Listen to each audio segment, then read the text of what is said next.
Bonjour, alors je vais vous parler de la danse des morts. Je vais vous parler de la danse des morts, voilà. Donc l'allégorie du XVe siècle, mais je ne vais pas vous parler de chacun des personnages, ni comment ça a été fait, etc. etc. J'imagine que la plupart d'entre vous la connaissent.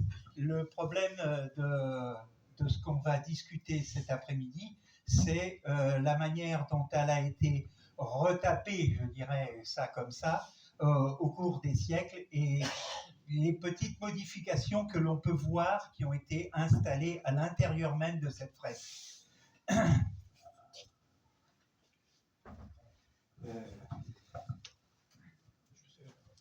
Voilà, alors nous avons donc les trois panneaux que vous connaissez les trois panneaux.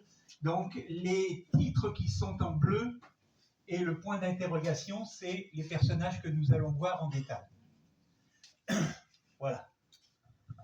Donc j'espère que vous pouvez tous voir.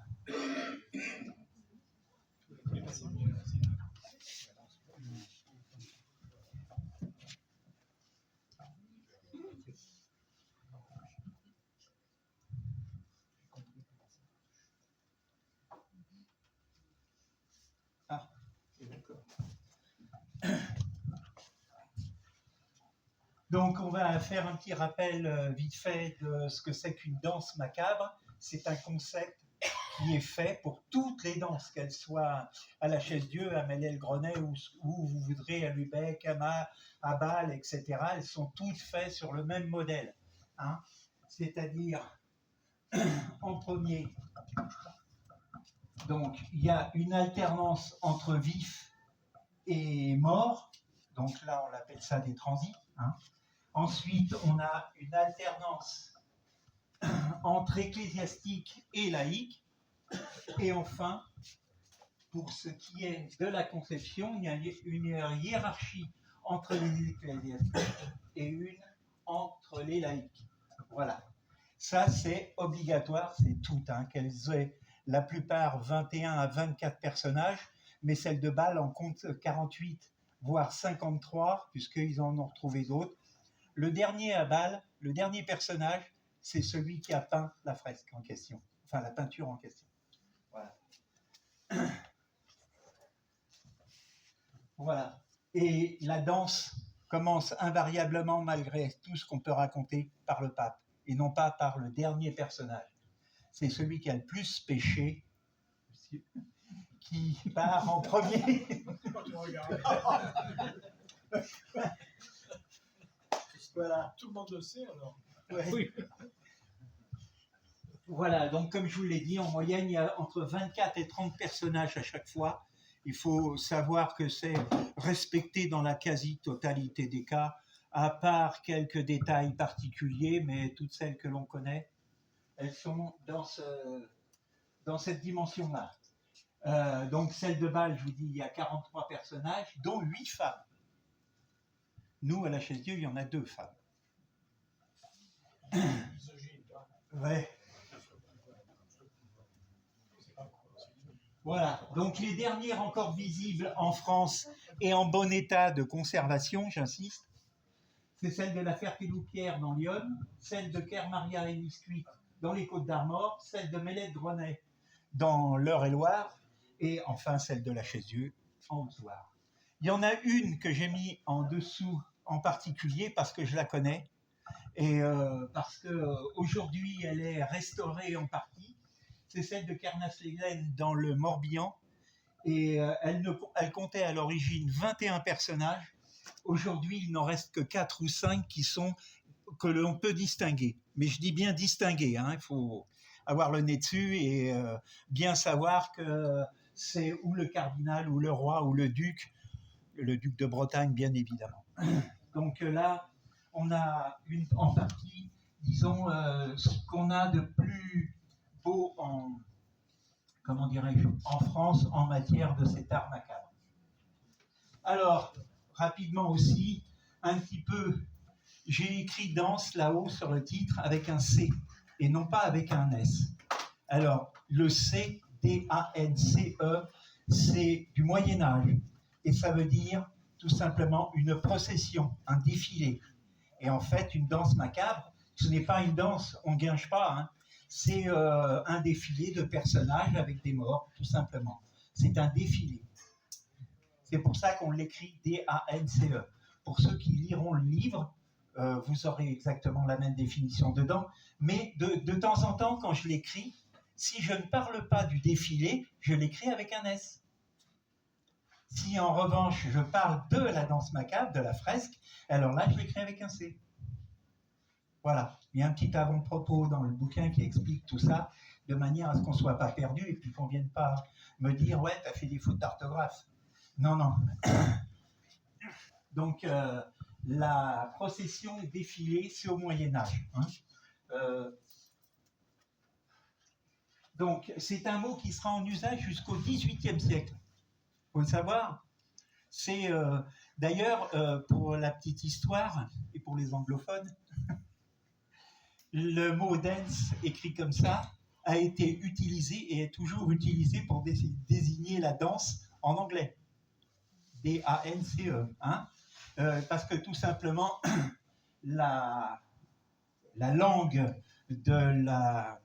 comment dirais-je, des ambassades, c'était le français pratiquement jusqu'au XVIIIe siècle. Hein, on ne parlait que français dans les ambassades. Donc c'est comme ça que c'est resté.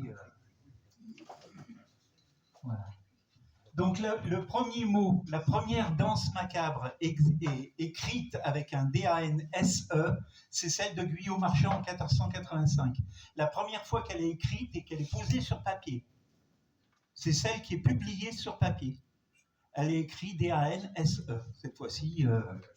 Donc peut-être que l'auteur a voulu, en tout cas, franciser, si on peut dire ça comme ça. Donc, la danse D-A-N-S-E, eh ben, c'est tout simplement le mouvement que l'on fait seul ou accompagné avec de la musique, quoi, tout simplement. Hein. C'est différent. C'est pour ça que là, il faut faire attention à l'écriture. Alors, le mot macabre, rapidement. Là aussi, c'est pareil. Donc, ce mot viendrait, je dis bien viendrait, hein, des croisades, et il est emprunté à l'hébreu. Alors, j'insiste sur le fait que je me suis basé sur l'abbé Victor Dufour et les danses macabres du cimetière des Saints-Innocents, qui datait de 1425, et là ça a été publié en 1891. Tout le monde a validé cette version du mot macabre. Tout le monde. Donc ça viendrait de l'hébreu Maccabée, qui a donné Macbénac, qui signifie la chair quitte les os. Voilà, et ça existe toujours. J'ai demandé hein, la traduction de ça. Ça veut bien dire ça. En dérivé, donc on avait après avec l'arabe Macbarak, Macbourak et Maccabir qui désignait, et ça aussi Maccabir, ça désigne donc l'endroit où on enterre les morts. Et ça, c'est le cimetière, tout simplement. La particularité que ça, c'est que c'est revenu. Alors, c'est revenu de par les croisades, mais aussi Maccabée, c'est revenu par un des livres de la Bible, qui parle justement de la vie de Maccabée et de sa famille d'ailleurs.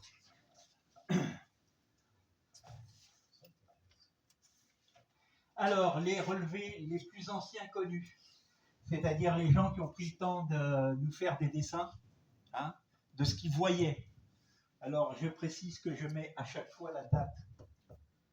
C'est important parce qu'on verra tout à l'heure qu'avant ça, on ne voit rien. Donc là, on a l'extrait du voyage pittoresque et romantique de l'ancienne France, de Naudier et Taylor. Ça date de 1820. Alors, vous voyez les personnages tels qu'ils sont. Alors là, eux, ils ont représenté que des personnages, sauf le troisième panneau, mais c'est au petit bonheur la chance qu'ils l'ont fait, parce qu'ils nous ont mis la Dimitri ici, alors qu'il n'est pas là. Théoriquement, là, si on fait la suite logique, on devrait avoir le laboureur là. Donc Naudier a fait son petit dessin comme il a voulu. Voilà. Mais bon, à l'époque, on ne lui demandait pas de faire une restitution parfaite. On lui demandait tout simplement de, comment dirais-je, d'illustrer les volumes des voyages pittoresques et romantiques de l'ancienne France, puisque il y a 6 volumes hein, au total. Donc il n'y a pas que la Chaise-Dieu dedans, il y a tout. Et donc la deuxième, qui est la plus importante et que l'on connaît, c'est le relevé d'Achille Jubinal et d'Anatole de Plagnol, qui date de 1841. Alors toutes ces dates, on va y revenir après. Hein. Elle a été colorisée, comme vous le voyez là, pour être publiée en 1862 seulement. Alors, ce relevé-là, moi je l'ai. Je vais vous le faire voir. Vous voyez, à l'origine, le relevé, c'est ça. Voilà, les 3 panneaux sont dessinés de cette façon-là. Voilà. Et ça, c'est la version 1841. C'est pour ça que je voulais le faire recoller. Voilà. Et donc là, on avait une version 1841. Et là, celle qui est colorisée, elle est de 1862. Alors pour l'instant, je ne parle pas des personnages. On va y arriver. Alors, sur la fresque, c'est ce qui nous intéresse maintenant, on va s'apercevoir qu'il y a des choses qui ont été ajoutées, qui n'étaient pas à l'origine sur le dessin du fresquiste, à l'origine. Donc voilà, vous avez l'abbé Mitré, le personnage dit numéro 9, l'infirmier, le ménestrel et l'écolâtre. L'écolâtre, c'est l'enseignant. Hein. Voilà, simplement dans une abbaye, on appelle ça un écolâtre ou un maître des novices. Donc l'abbé Mitré.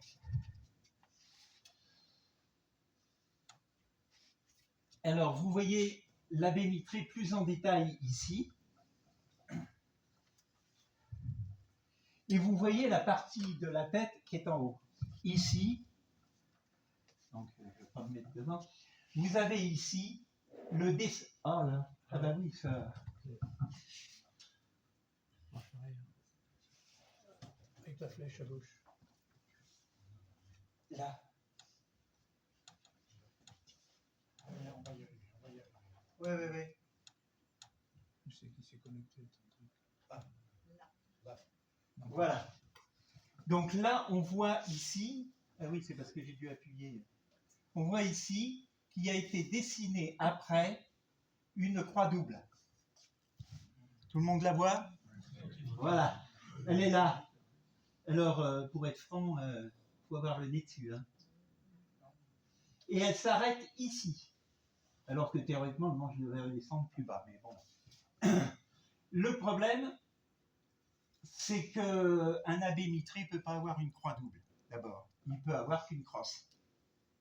Donc c'est une erreur de graphiste.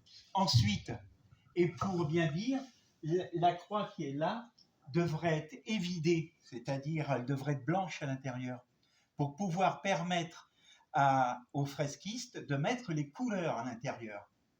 Si vous n'enlevez pas la couleur de fond, vous ne pourrez pas mettre les couleurs dedans. Parce que là, le fond rouge, il ne vous permet pas de faire quoi que ce soit d'autre que le fond rouge. Donc, vous ne pouvez pas, ça a été rajouté après. Alors, on appelle ça de la mine d'Italie, la mine de plomb, la pierre d'Italie, enfin, ce que vous voudrez. C'est fait avec ça, ça noircit d'un seul côté, et puis c'est tout. C'est vraiment quelque chose de très particulier, c'est des ajouts. Et on voit un petit peu ici, qu'on a des traits beaucoup plus gras, beaucoup plus gros, qui ont été rajoutés après. On les voit ici. On voit aussi ici que ces traits-là ont été faits après. Je vous expliquerai pourquoi et comment.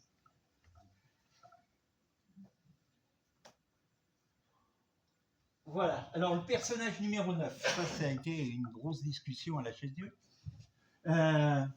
Vous vous souvenez tout à l'heure de ce que je vous ai dit quand je parlais de l'alternance vif, laïque, etc., etc. Transi, mort, vif, etc. Donc là, maintenant, on va voir. Voilà, j'ai refait le dessin, mais je l'ai marqué. Donc d'un côté, vous avez le bailli d'épée, de l'autre côté, vous avez le bénédictin, puis le laïque. On a bien donc l'alternance laïque, ecclésiastique, laïque. Si par malheur ou par bonheur, on rajoutait un personnage à cet endroit-là, on va faire une rupture de la continuité. On aurait laïque, laïque, ecclésiastique, laïque, ou laïque, ecclésiastique, ecclésiastique, laïque. Et là, on casse toute la, comment dirais-je, la suite logique d'une danse macabre.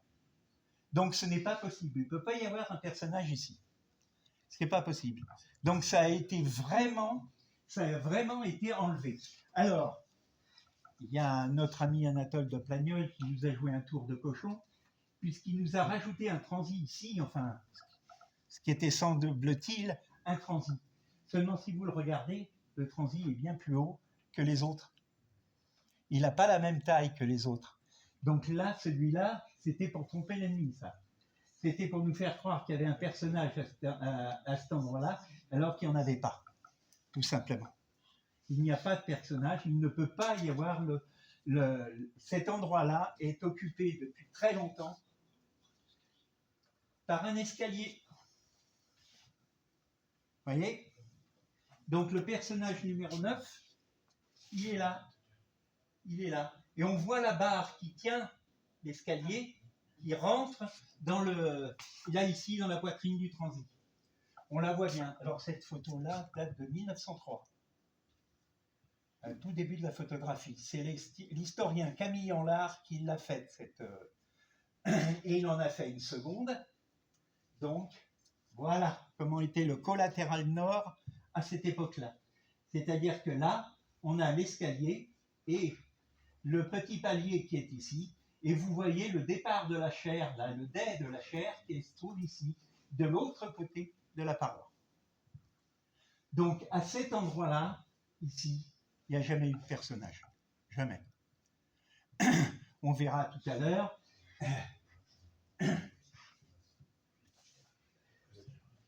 Voilà, on voit derrière, donc si on regarde de l'autre côté avec les stalles, on voit bien le dais qui est au-dessus de la chaire. Donc on le voit bien, très bien même.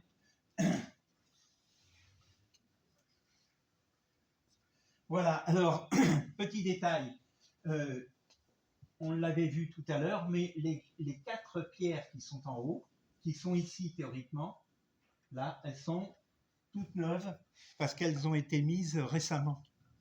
Avant, il y avait un trou à cet endroit-là qui permettait le passage dans la chaire qui était ici. Voilà, vous voyez, le trou était là, aménagé, entre 2 tapisseries d'ailleurs. Hein. Parce que quand même, on n'avait pas fait les trous dans la tapisserie. Alors, en 1406, donc l'abbé André Hérault de Chanac fait une donation pour la construction d'une chaire. Et les stalles seront réalisées seulement donc sous l'abbatiat de Jacques de Sénectaire, en bois de chêne, qui avait été acquis 50 ans plus tôt, en 1348. Donc à l'époque, on faisait sécher les bois, mais ça devait être dur à travailler, ce truc-là, hein, parce que 50 ans de séchage, ça devait être énorme. C'est invraisemblable. Mais donc, je pense, et ça c'est mon hypothèse à moi, qu'à l'époque donc, de l'abbé André Hérault de Chanac, il y avait déjà des stalles, mais ce n'était pas celle-là. Mais il y en avait déjà. Il faut se souvenir quand même qu'on estime qu'il y avait entre 100 et 120 moines à l'époque. Donc forcément, dans le cœur monastique, il fallait qu'ils s'assoient, les pauvres. Donc c'était obligé qu'il y ait quelque chose qui ressemble à des stalles. Voilà. Et ça, c'est pas pour faire un sermon, c'est la place du lecteur. Ce n'est pas une chaire pour faire des sermons, c'est une place pour un lecteur. C'est-à-dire à un moment, pendant les offices, il y avait quelqu'un qui montait là-haut et qui lisait les Écritures saintes. Voilà. Vous n'avez pas le lieu les messes n'étaient pas disposées de la même manière. Voilà, donc il n'y a pas de personnage au numéro 9. Alors l'infirmier, là aussi, c'est sympa l'infirmier. On va voir que... Alors au niveau des détails, je vais vous faire voir que, vous voyez, là, ici, c'est ce qu'on appelle l'amoureux. C'est le personnage amoureux.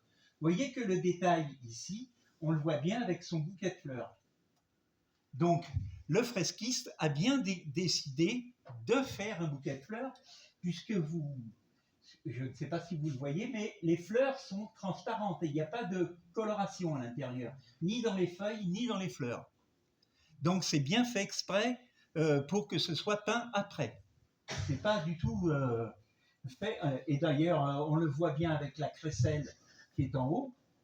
La crécelle qui est là, elle est bien évidée. On voit bien qu'elle est évidée de manière à être tout simplement colorée après, quand la fresque est terminée.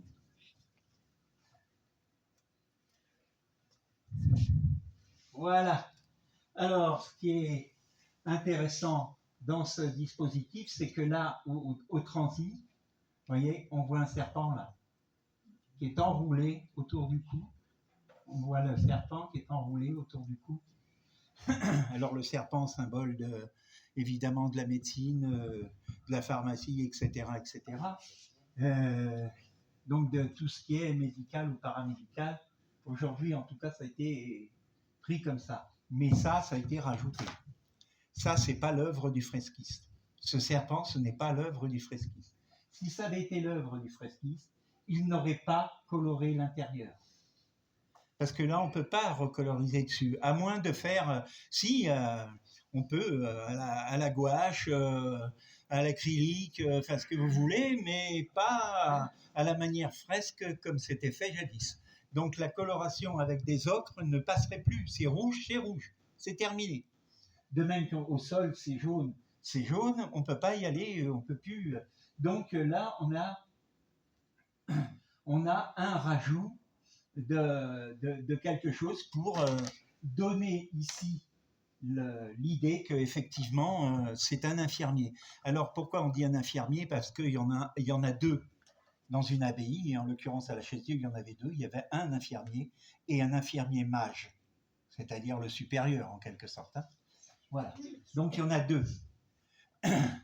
Et ces deux personnages étaient chargés, entre autres choses, de ce qu'on appelle les bois d'Hippocauste, c'est-à-dire c'est eux qui étaient chargés de trouver le bois de chauffage. C'était eux qui devaient... Alors, on a un bois gravé donc, de la bibliothèque de médecine Paris-Cité, où on voit un médecin qui est au chevet de ses pestiférés. C'est dans un document de François Pétrarque de 1358. Et vous voyez, là,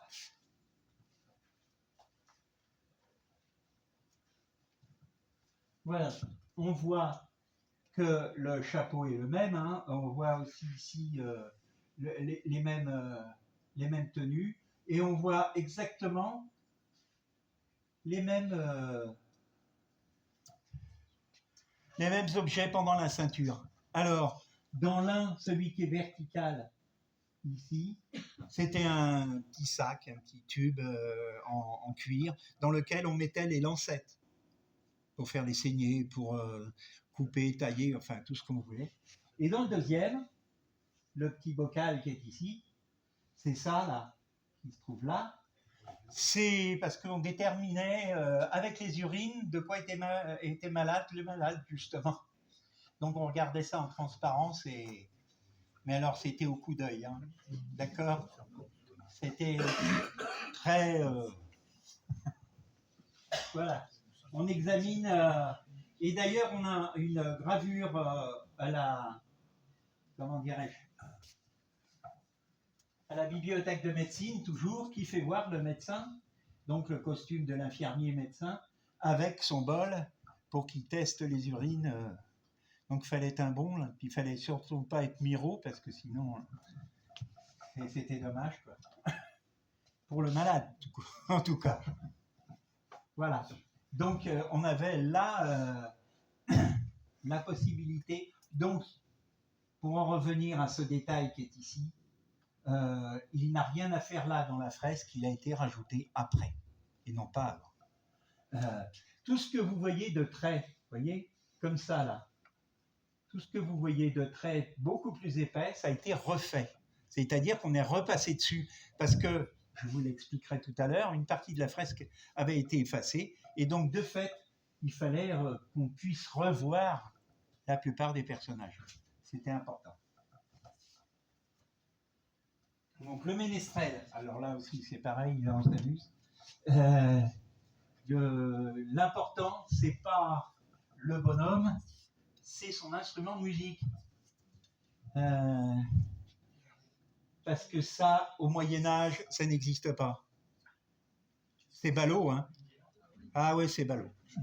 C'est ballot, mais ça n'existe pas. Et puis en plus, donc pour ceux qui savent se servir d'une vielle, il faut savoir que c'est de la main droite qu'on tourne et de la main gauche qu'on a dessus et qu'on touche les touches. On est d'accord?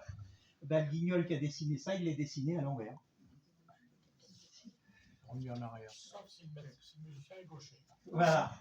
Oui, mais même j'ai regardé longtemps sur Internet et je me suis aperçu que même ceux qui étaient gauchers ou prétendument gauchers jouaient comme ça avec la manivelle de la main droite. Ça, c'était impératif.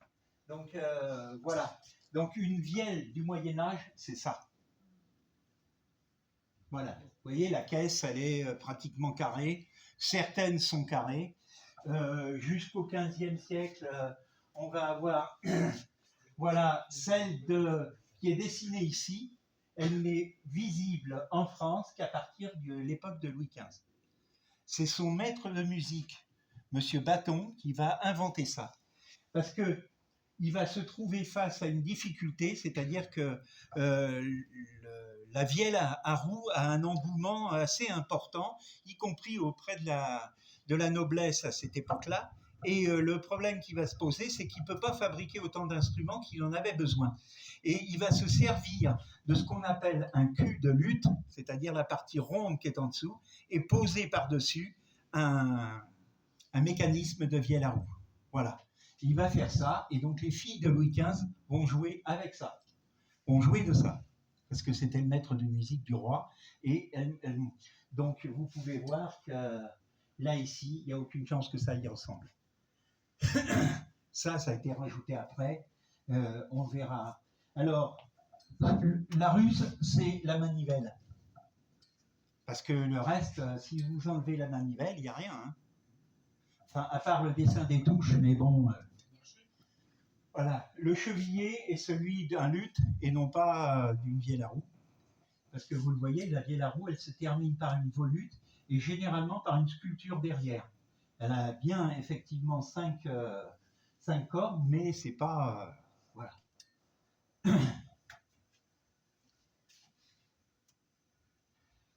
Donc voilà jusqu'au 15e et au début du 16e, à quoi ressemblait une vielle dans les bals. C'est Georges de la Tour qui nous en fait part. On ne pourra pas dire qu'il nous raconte des bêtises. Il l'a peint, donc il n'y a pas de souci. À ce niveau-là, et vous voyez qu'on tourne la manivelle à droite et que les mains passent par-dessus les cordes pour pouvoir actionner les touches derrière. D'ailleurs, voilà.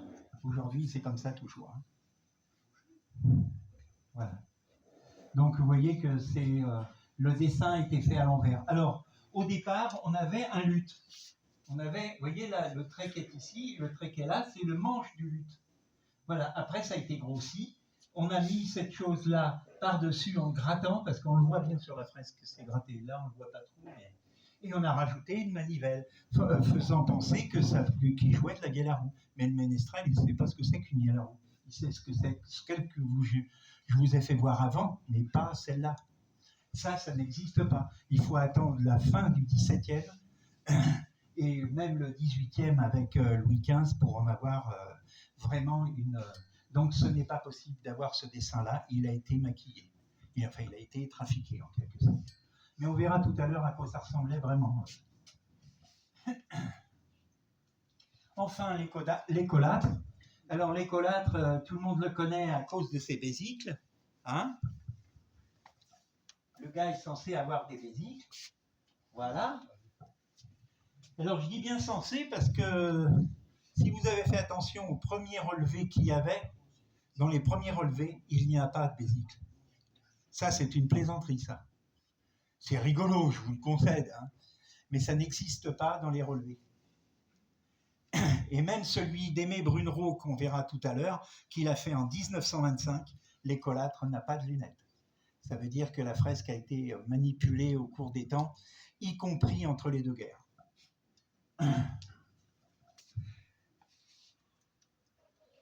Donc voilà à quoi ressemblaient donc les vésicles. Alors, la partie qui est en dessous, là, cette partie-là, ça c'est authentiquement un livre. Alors, la plupart du temps, vous avez un livre qui est fait comme celui-ci.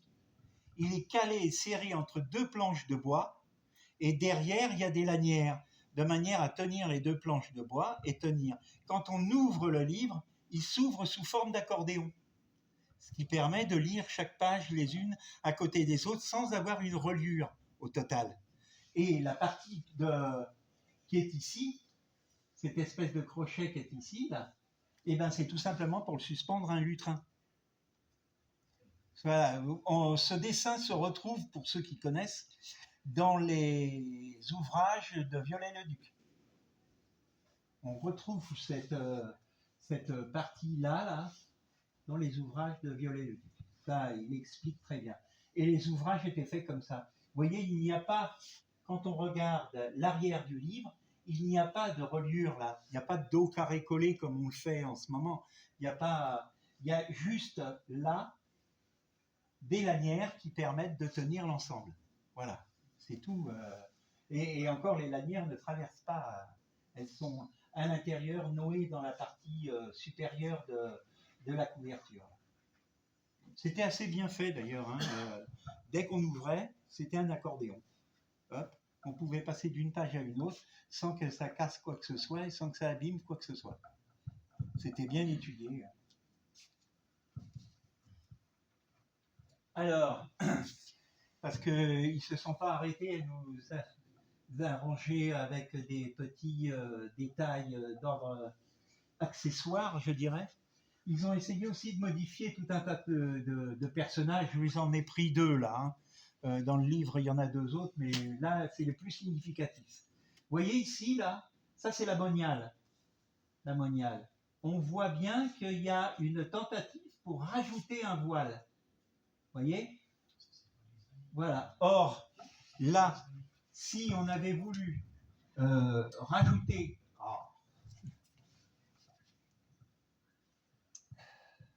Flèche en gauche. Flèche à gauche. Ah. Non, t'as été trop loin. Ah oui, c'est moi qui... Voilà, bon, on va rester là. Voilà, donc, il faut que je fasse gaffe avec mes gros doigts. Donc là, on a une partie de voile. Logiquement, elle ne devrait pas être dans la partie rouge, puisque le voile est transparent. Donc, il aurait dû rester blanc, et non pas rouge comme il est là. Parce que là, c'est impossible de le peindre. Hein. Donc, on ne peut pas, c'est ce rajout. D'ailleurs, on voit bien que c'est un rajout, parce que, vous voyez, le trait est beaucoup plus gras autour là. Il est beaucoup plus gras, il est beaucoup plus épais que celui qui est à l'origine. À l'origine, elle a presque un visage plutôt sympa. C'est bien fait, les mains jointes et tout, c'est bien. Mais là, il y a eu ce rajout. On le voit bien ici, on le voit bien ici, on le voit là, on le voit là. Donc ça, c'est vraiment le rajout. La moniale de Monza vous fait voir à peu près la courbe que devait avoir le voile de la moniale à ce moment-là. Et le dernier, c'est le laboureur. Alors, je ne sais pas pourquoi, là, ils ont été trafiqués ça, alors qu'il n'y avait pas de lieu de le faire. Alors, il a été effectivement repassé plusieurs fois. Comme vous le voyez, les traits sont très appuyés. Hein. Mais, il y a une sorte de repentir ici. On se demande ce que ça vient faire là, parce que la jambe, on la voit bien derrière. Elle part là, ici, et elle passe derrière, et le pied revient là. Alors là, on nous a rajouté une sorte de jambe, je ne sais pas quoi, et puis on a rajouté un pied ici, ce qui fait que le laboureur a 3 pieds, si vous regardez bien. On ne peut pas dire que ça n'a pas été rajouté quand même, là. Hein. Voilà. Alors que, bon, théoriquement, voilà. Alors, la houe qui est en haut, c'est ça que vous avez ici. Bon, ben là, elle est transparente, elle est blanche, en tout cas, le fond n'est pas dedans. Et vous voyez que le manche va jusqu'à la poitrine du transi, donc on est bien dans un système qui a été étudié dès le départ. La serpe, pareil, vous voyez, on voit son manche ici, on voit la partie métallique avec le tranchoir ici, on voit bien qu'elle est à l'intérieur même du sol, certes, mais elle est blanche, pas jaune. Donc ce sont des rajouts. Voilà, vous le voyez un peu plus gros de ce côté-là, c'est exactement ça. On se demande pourquoi. Bon, voilà. Donc on voit bien les 3 pieds là. Là, 3 pieds.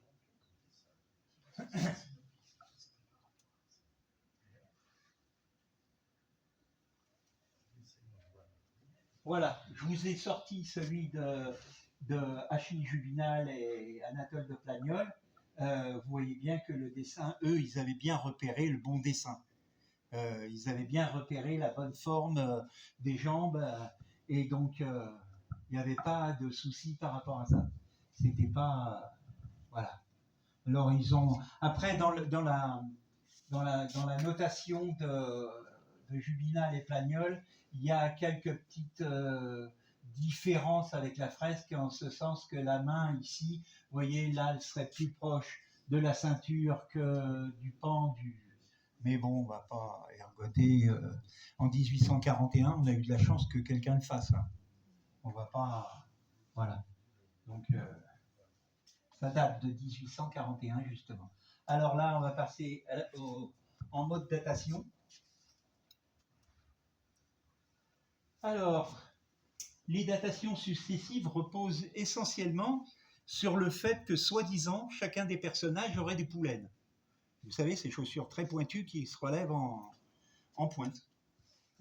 Donc, ça, c'est un petit peu bizarre. Personnellement, donc c'est ça les poulaines. Voilà à quoi ça ressemblait, grosso modo. Donc, les poulaines, ce ne sont pas des chausses et ce ne sont pas des chaussons. Ce sont vraiment des souliers pourvus d'une semelle épaisse, soit en cuir, soit en bois. Et quand les zones étaient très boueuses, on mettait sous ces bois 2 tampons de bois pour surélever, de manière à ne pas que ces dames soient importunées par la boue. Parce que c'était essentiellement pour les dames. Les messieurs avec... Voilà. Donc ce sont des chaussures à la mode entre le XIVe et le XVe siècle seulement. Hein. Elles pouvaient atteindre une longueur de 52 cm. Alors, il y en a certains dans leurs écrits qui ont mis que ça faisait 3 pieds. Donc c'était 3 x 3, 9, pratiquement 1 mètre, quoi. On va se calmer. La plupart du temps, c'est 50, 52, 55 cm. Ce qui est déjà pas mal, parce que essayer de marcher avec un poids devant, vous allez voir, c'est pas si simple que ça. Hein. Alors, elles vont disparaître sous le règne de Louis XI, vers 1480. Elles avaient été moquées par les poètes, condamnées par les évêques, interdites par les rois, excommuniées par les conciles et les bulles papales. Mais c'est pas tout à fait pour ça que notre ami Louis XI va les supprimer, ou en tout cas les interdire. Il y avait 2 choses pour lesquelles il va l'interdire. La première, c'est que même dans les armures, on mettait des poulaines, mais en fer, hein, pas en cuir. Hein. Donc, et les pointes, quand on commençait à courir, bah, ça se plantait dans le sol. Et c'était moins marrant pour se battre après. C'était beaucoup moins, beaucoup. Donc, quand il a vu ça, Louis XI, il s'est dit, on va arrêter les bêtises et on va supprimer ça de là. Et deuxièmement, son fils, Charles VIII, avait une particularité, si on en croit la légende, il avait 6 orteils à chaque pied. Et il était hors de question qu'il mette ce genre de chaussures. D'accord ? Donc c'est là qu'on a inventé la chaussure dite crapaud. C'est-à-dire à bout très rond au bout. Voilà. Donc ça disparaît. Donc on n'a jamais... on va le voir de toute manière. Voilà. Donc, vous voyez que si on regarde un petit peu... alors, les ecclésiastiques, ne les cherchez pas, les pieds, ils ont toujours des robes très longues, donc on ne voit pas ce qu'ils ont aux pieds. Donc, on ne peut le faire qu'avec... vous voyez, mais là, il a un soleret, et c'est pas un soleret à poulaine. Là, lui non plus, il n'a pas les chaussures à poulaine. Là, après, bon, là, on voit très mal ici, hein, faut être honnête, là, on voit pas grand-chose. Le marchand, lui, on va le voir tout à l'heure, il a des étriers aux pieds, donc il ne peut pas porter de poulaine, ça c'est clair. Seul l'amoureux peut avoir des poulaines. Seul l'amoureux pourrait en avoir. Et sinon, le reste, c'est pas possible. Voilà. Alors, le marchand, comme je vous l'ai dit, là, le marchand, il est là. Il a ces chaussures-là. Ce sont des chausses, tout simplement, avec, là, ici, un étrier. Alors, l'étrier est sanglé à la cheville et il est sanglé en dessous du pied. Voilà. On le voit bien, on voit le détail ici de la lanière qui passe en dessous. On ne la voit pas remonter de l'autre côté, mais... Voilà. Voilà. L'amoureux, lui, on pourrait dire qu'effectivement, il est équipé de poulaines. On pourrait. Mais moi, je pense, enfin, c'est mon hypothèse, que quand le fresquiste a dessiné, il a dessiné 2 coups de crayon. Il a dessiné ça comme ça, et puis l'autre en dessous. Ce qui fait que la pointe que vous voyez là, elle aurait été effacée à la fin, quoi. Elle aurait été... elle serait rentrée dans le système de la chaussure. C'était pas... bon, mais même si c'était une poulaine, mais il n'y en aurait une paire dans toute la fresque. Donc, c'est pas à cause de ça qu'on pouvait la dater. Voilà. Voilà. Enfin, le bailli d'épée, vous voyez que les chaussures sont traditionnelles. C'est un pied traditionnel. C'est pas, il n'y a pas de poulaine, il n'y a rien du tout. Il n'y a pas de... Alors, je vous passe l'idée des transis. Les transis ont une espèce de pied plat comme ça, bien au bout arrondi, et c'est pour tous, hein. Pour tous pareil. Ah ouais. Voilà, alors, pour la datation, je me suis documenté à partir du livre de Adrien Armand, qu'il a écrit en 1929. Il a fait une recherche assez importante, le livre est assez épais aussi, sur les tenues que portait Jeanne d'Arc pendant son procès. Il a étudié tout ça et il les a comparés à d'autres tableaux et d'autres monuments que l'on trouvait à cette époque, à l'époque de Jeanne d'Arc. Donc, tous les vêtements qui sont là, je n'ai pas pu mettre toute la liste, hein, parce que franchement, elle est dans le livre, hein, mais toute la liste, mais toutes les fringues qui sont là, tous les vêtements qui sont là, sont ceux des gens de l'époque, donc 1430-1440. Voilà. Sous l'abbatiat de Hugo ou Hugues de Chauvigny de Blot, qui était le 33e abbé, et le règne de Charles VII. Voilà. Ça, on est, pour les vêtements en tout cas, y compris la tenue de pape, de cardinal légat et d'abbé mitré, là on est sûr du coup. Voilà, alors, pourquoi tout à l'heure je vous ai dit que la fresque ne se voyait plus? À l'entrée, alors je ne sais pas si tout le monde le voit, le fond derrière là, mais derrière ici, avant la fresque de la danse macabre, c'est les 3 panneaux qui sont là. Et ici, vous avez le gisant de Smaragde de Vichy. En dessous, le tombeau, n'en tenez pas compte, ça a été rassemblé, c'est des morceaux assemblés les uns avec les autres, ça n'a pas de sens, enfin pas vraiment, mais en l'occurrence, au-dessus ici, vous voyez, il y avait un en-feu là, on le voit bien ici, il y avait un en-feu. Et il a complètement disparu cet en-feu, mais il y avait à l'intérieur une autre fresque. Et là, cette fresque-là, c'est à ça que ressemblait la danse macabre jusque, grosso modo, à la fin du XVIIIe siècle, début XIXe. Ça ressemblait à ça, couvert d'algues vertes, d'algues noires, c'était quasi invisible. Alors, je me suis permis avec des photos d'arranger un peu ça.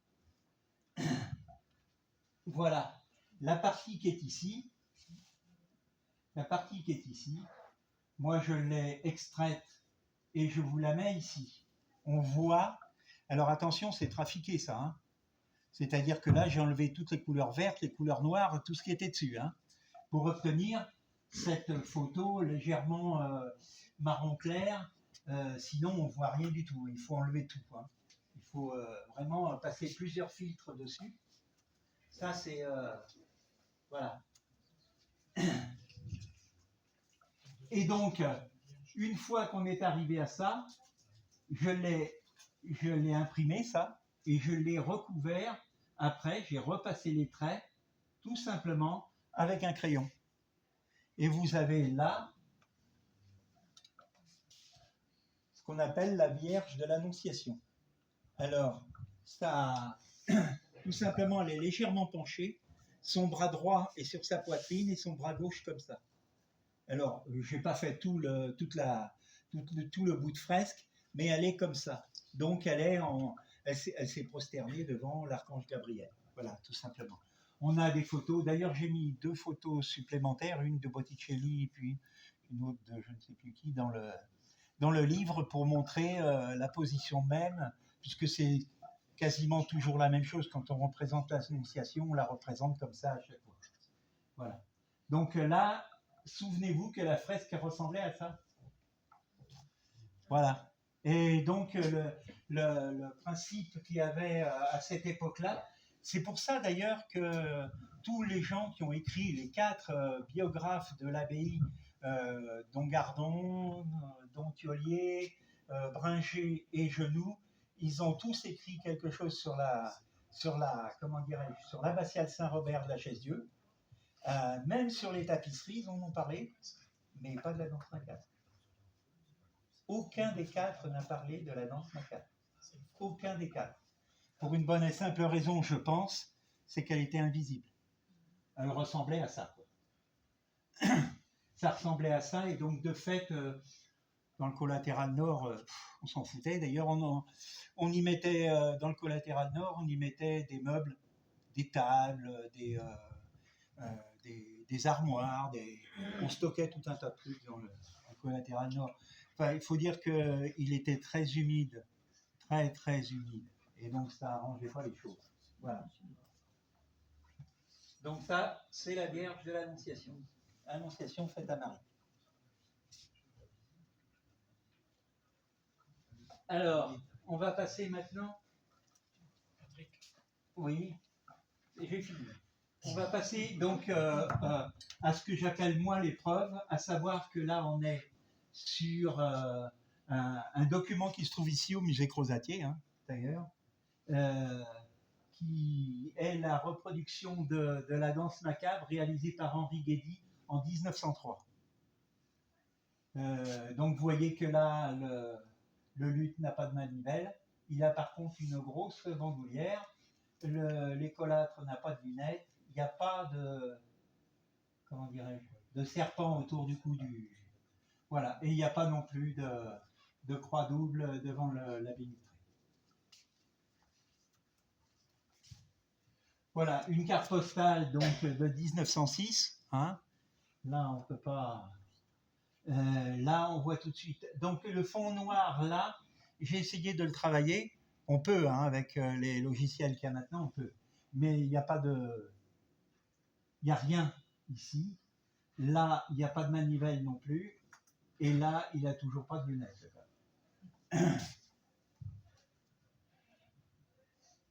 Voilà, alors là, c'est une autre carte postale. Elle était en 3 panneaux. Malheureusement, le panneau 1 ne nous intéressait pas vraiment. Alors du coup, je ne l'ai pas pris. Là, vous voyez, il n'y a pas de lunettes, il n'y a pas de manivelle, il n'y a toujours pas de... Voilà, donc... et là, on est en 1910. Hein. Attention. Là, on a encore un document qui est au musée Crozatier ici. Donc c'est Léon Giron, c'est une peinture de Léon Giron en 1911. Là, on n'a évidemment toujours pas de serpent, on n'a toujours pas de manivelle ici. Et par contre, là ici, on aurait un petit malin qui lui a dessiné des lunettes. Voilà, il a jugé qu'un prof, c'était forcément avec des lunettes. Donc, je suppose que ce sont des lunettes. On ne peut pas l'avoir mieux que ça, mais je suppose, parce que ça lui ferait des gros yeux sinon. Hein.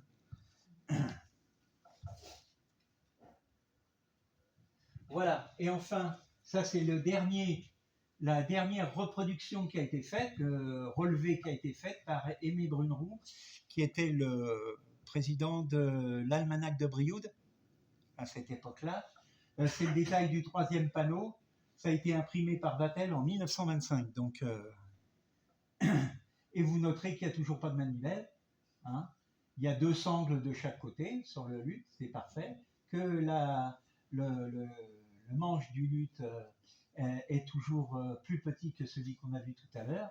Il n'y a toujours pas de serpent là. Et notre ami l'écolâtre n'a toujours pas de lunettes. Donc, il les a perdues.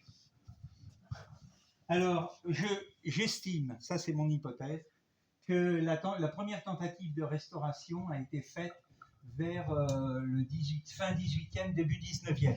Alors, il y a une personne qui a tout simplement pris un chiffon, de l'eau, et qui a passé de l'eau dessus. Parce que c'était le seul moyen d'enlever les algues. Alors, peut-être a-t-il eu l'idée de passer un coup de savon avec, on n'en sait rien. Mais toujours est-il que les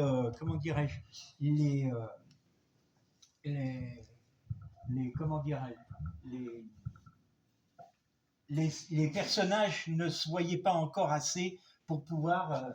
Donc il y a eu, oui c'est celle-là, voilà. Il y a eu donc une première tentative à cette époque-là.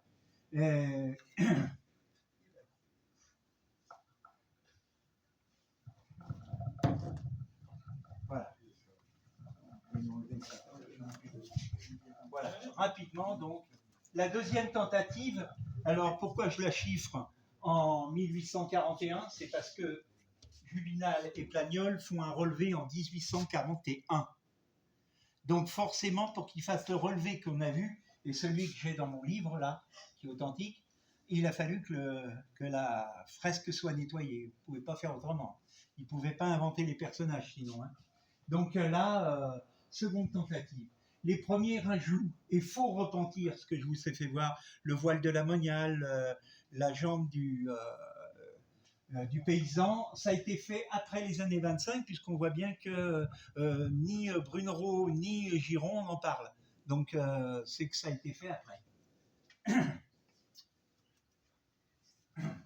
Là, Eustache Hyacinthe Langlois affirme en 1852 que le dessin au trait qui arrête maintenant tous les contours de cette peinture a été inconsidérément ajouté il y a peu d'années. C'est-à-dire qu'avant 1852, il n'y avait sans doute pas grand-chose. Hein. Voilà. On voyait à peine les dessins, le trait, en quelque sorte, des... Voilà.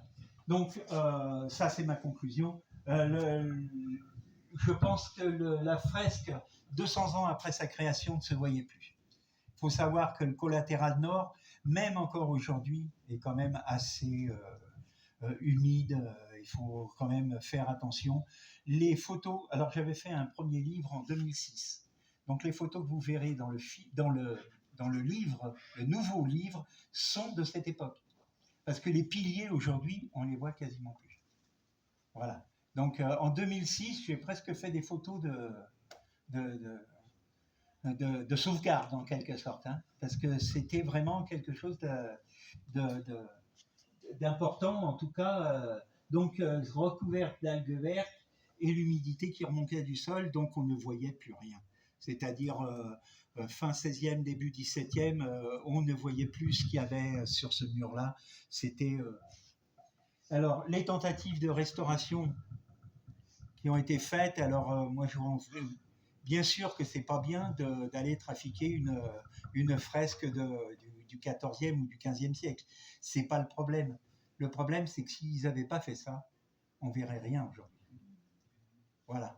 Donc moi je dis que bon, ok, ils ont fait des bêtises, ils n'ont pas toujours été dans la bonne ligne de la restauration, mais il faut savoir quand même que s'ils n'avaient pas lessivé, en tout cas comme ils l'ont fait, la fresque telle qu'elle était et repassée à la mine de plomb, en principe, on ne verrait plus rien aujourd'hui. Il faut être clair, parce que quand on voit le dégradé de ce qu'il y a sur les piliers, et moi je vous parle le premier livre que j'ai fait, c'était en 2006, hein.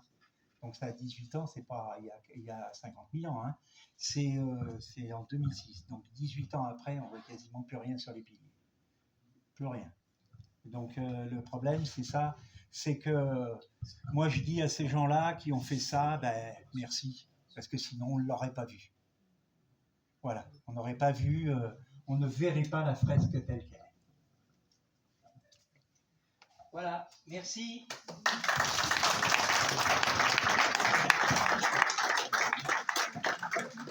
Le titre de l'intervention de Patrick, c'était Nouveau regard. Nous n'avons pas été déçus.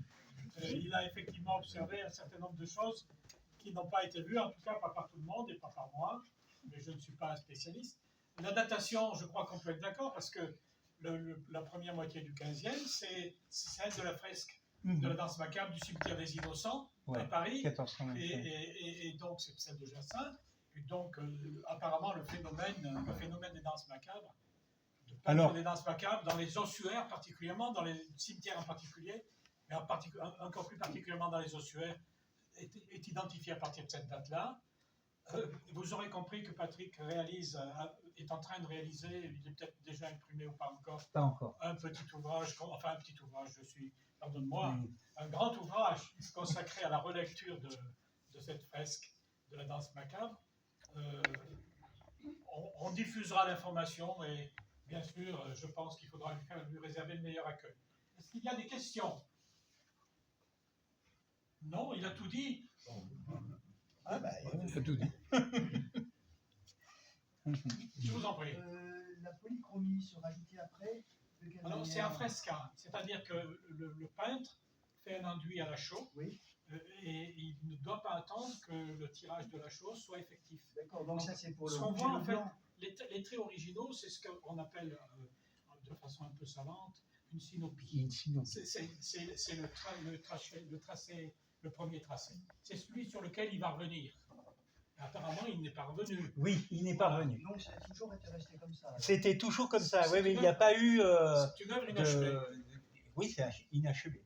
Voilà, c'est ça, oui. Mais sinon, alors pour la couleur, pour la mettre dedans, il faut des ocres de couleur particulière. Si vous voulez mettre du bleu, par exemple, vous prenez de l'ocre bleu. Mais à ce moment-là, il faut tamponner l'endroit où vous voulez le mettre avec de l'eau, humidifier le dispositif pour que que ça pénètre le dispositif. Parce qu'une fresque comme ça, dès qu'elle est sèche entièrement, c'est comme du marbre, hein. Voilà. Donc, il faut à chaque fois retamponner. C'est pour ça que ce qu'on appelle les repentirs, lorsque on voit une moniale qui est comme ça, et puis après elle est comme ça c'est c'est le fresquiste qui l'a fait lui-même, ce repentir. En revanche, le voile de la moniale, là, c'est clair, c'est pas lui. Sinon, il l'aurait pas mis dans la zone rouge. Parce qu'il sait très bien qu'il peut pas revenir dans la zone rouge. Il faudrait qu'il gratte vraiment très violemment pour pouvoir effacer totalement la couleur. Est-ce qu'il y a d'autres questions? Jean, la moniale, elle avait un voile ou elle n'en avait pas? Elle en a un à l'origine. C'est un voile islamique, Jean. Mais elle en a un à l'origine. À l'origine, elle en a un, et il est blanc. Et il est blanc, mais il est transparent. Vous voyez bien le transparent sur le côté. Il n'y a pas de polychromie, donc même s'il avait prévu de le faire noir, il n'a pas eu le temps de coloriser. Voilà, il ne l'a pas colorisé. Ça n'a pas été colorisé. Bon, je vais reprendre la parole, mais je ne suis que le porte-parole de l'ami Jean.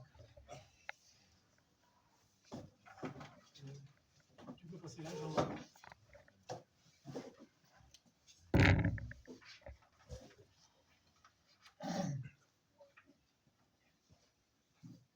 Non, Alors, je ne suis ici que le porte-voix de l'ami Jean Mourier, qui nous a donné donc un travail intéressant, dont on aura l'occasion de reparler ultérieurement.